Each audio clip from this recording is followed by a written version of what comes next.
Hey, what's going on guys? Welcome back to another tutorial. I still have a little bit of a cold right now, but it's not so much of a big deal. Today what we do is we bend the world. Now you're going to notice that the color they change quite a lot, and that's because the new shader is not 100% done. We haven't done like all the lighting, but at least the world is bending.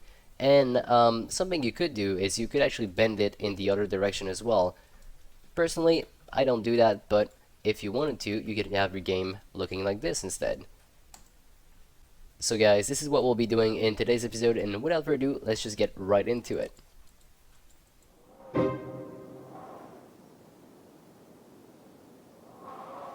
Welcome back guys, it is now time to actually bend the world. So this is quite a heavy job. Today you might not understand fully what's going on with the whole shader language, but it's not that much of a big deal. If you want to learn more about the whole shader language, you can look up the our tutorial right here we have on the channel. It's just like a beginner tutorial on how to make shader in Unity using their language, of course. So if you want to look that up on the channel, you're free to do so. If you don't want to, well, just make sure you copy along because it is a fairly complex shader, but at the same time it is quite fun to do. So we're gonna go ahead and right click anywhere in our project folder and create a new unlit shader. This one's gonna be a curved world, or bend world, whatever you feel like. And we're also gonna be creating a new material. So the material is gonna be Atlas, or it's gonna be, yeah, let's call it Atlas, because basically this one is gonna be holding every single objects in our game. As far as the albedo goes, you'll want to be putting the Atlas texture. It should be the next one right here. It should be right at the beginning. Now, in terms of shaders, we're going to be changing that in a moment. So let's go ahead and add the bend world. Actually, not add, but double click on it so we can open it up inside of Visual Studio or MonoDevelop. So the first thing we'll do at the very top here is going to be to rename our shader. Let's call it N3K or whatever your name is, whatever your handle is, doesn't really matter. Bend world. This way it is going to create a folder, and then it's going to be creating the actual shader name. So if we head back to the Atlas now, sorry, I'm going a little bit too fast, I just realized, but if we head back to the Atlas, under the shader there should be your handle and also the name of the shader. Click on it and we now have our shader. Right.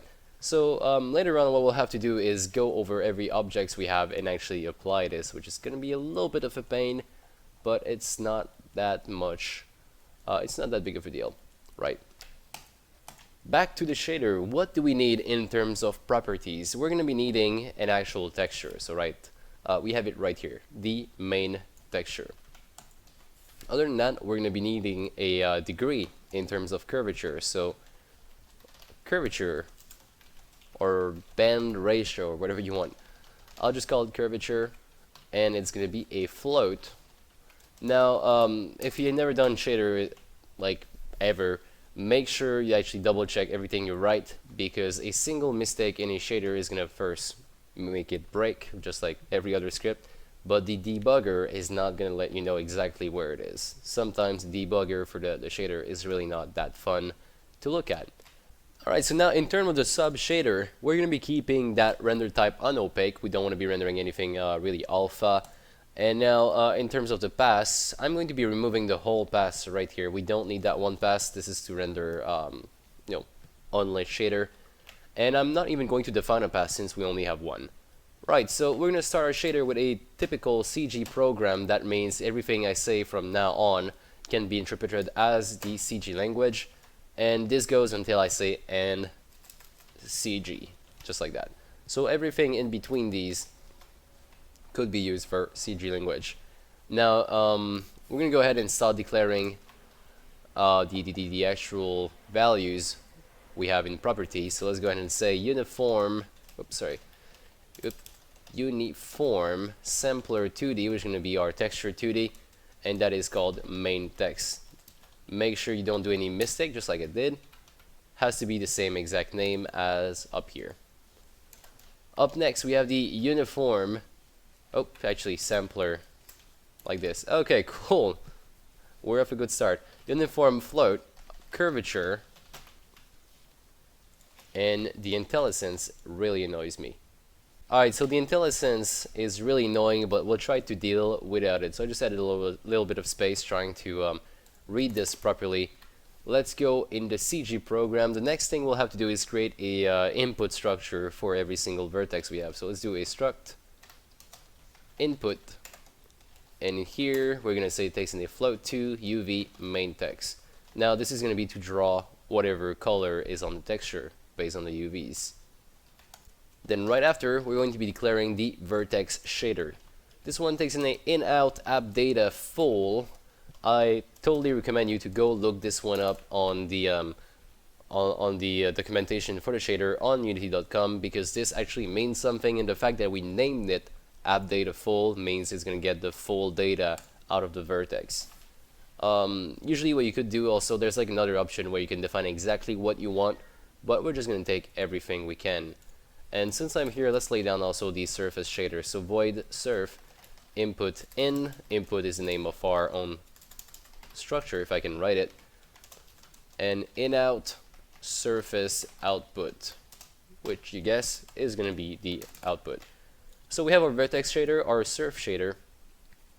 And vertex is where we're going to be doing the magic, because you know vertex is the one that is going to be modifying the pixel location, modifying the size of, say, the object, whatever, and surface is the one that's going to be applying different colors. So how do we render the texture?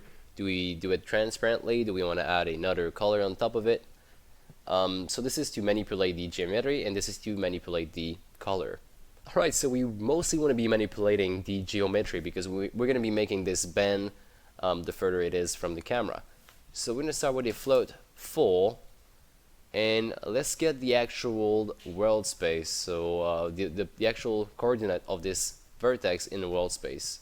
So I call this world space, and it's going to be equal to multiply the unity object to world matrix, object to world, again this is something you must not mistype, with the actual vertex itself we get in the parameters.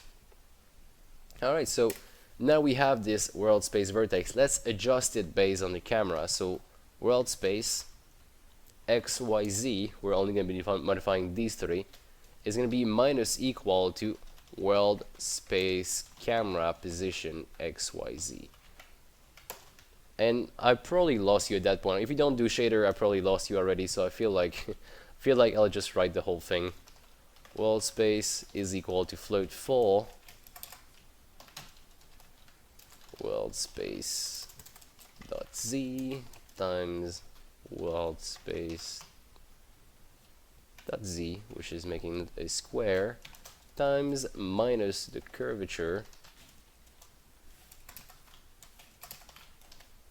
Hey, just like this. Okay.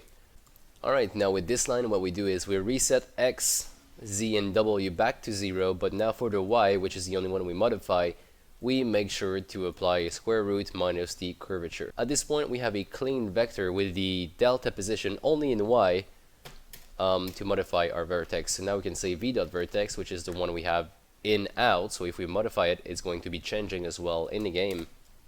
We're going to say it's going to be plus equal to, then we'll multiply the world to object matrix once again with our new world to object with our world space vector.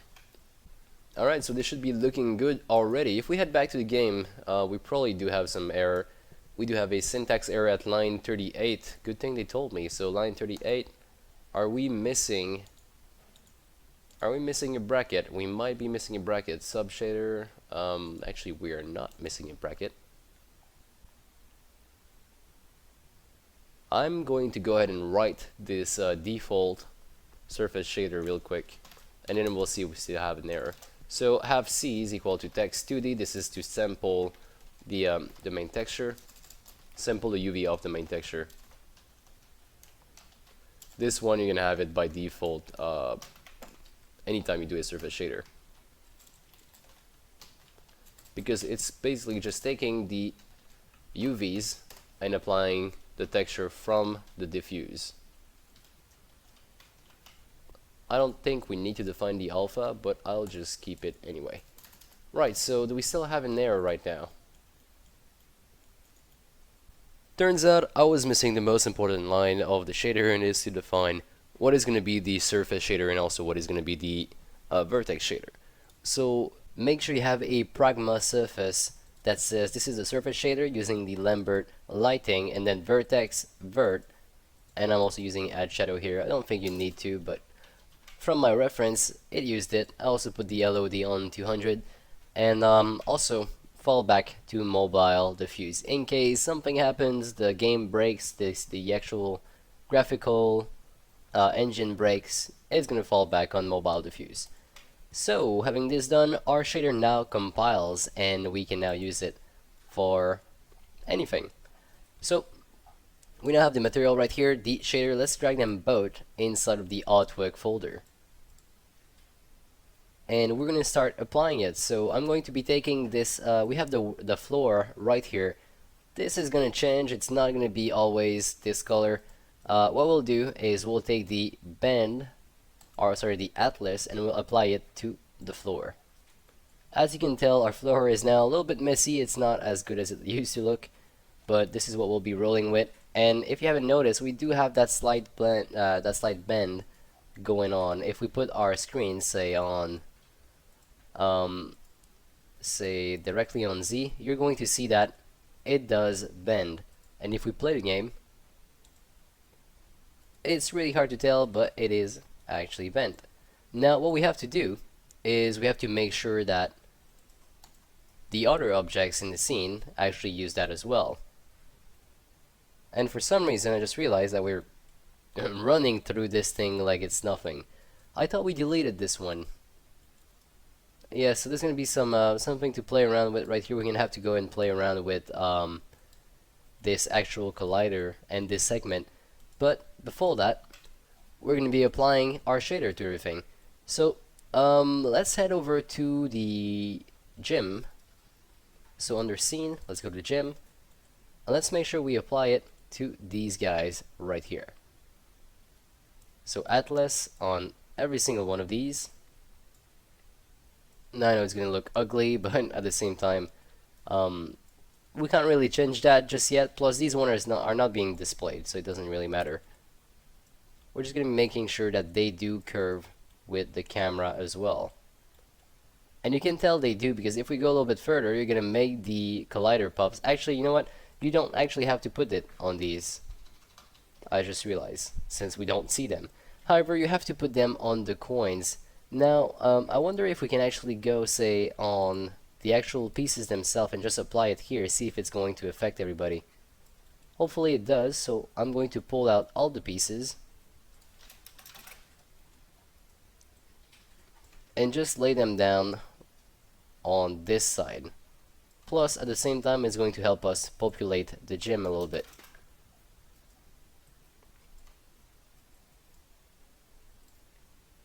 So here they are. Now if you put the atlas on these, they're not going to turn ugly because they're using it as a base texture. They do have a little bit less of lighting, and we're going to have to fix that. A little bit less of glossiness, but it's something we can tweak. Once you're done applying the new material to these, make sure you hit apply. If you don't hit apply, it is not going to work, and the changes are not going to be reflected. So make sure you hit apply on every single one of these, and even this one.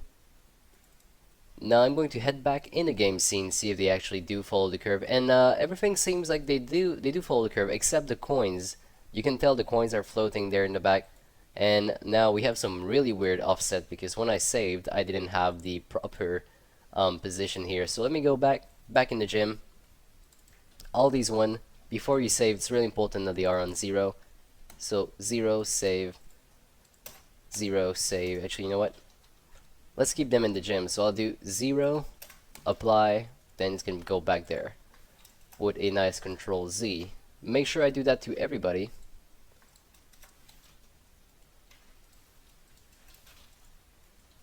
And we should not have this weird offset once more. There we go. Okay. Back in the game scene. They're now back on track. Okay, cool. So everything seems to be working now. The game obviously got a little bit more ugly, but we do have the bending working at least. We also have to make sure the coin uses bending, because right now I see one floating in the very far right here. Eventually, when you get close to it, they're going to be matching, they're going to be perfect for the gameplay, but you're also going to make sure that they don't do that, unless you want to see the coins falling from the sky like this. It is really up to you. But in my case, I'll make sure to actually fix those prefabs. So I'll head over in the gym again, drop some coin spawner. This one, make sure that they all have the proper material on it, just like that. Then I'll put that back on 000, then hit apply. Same thing with the coin line.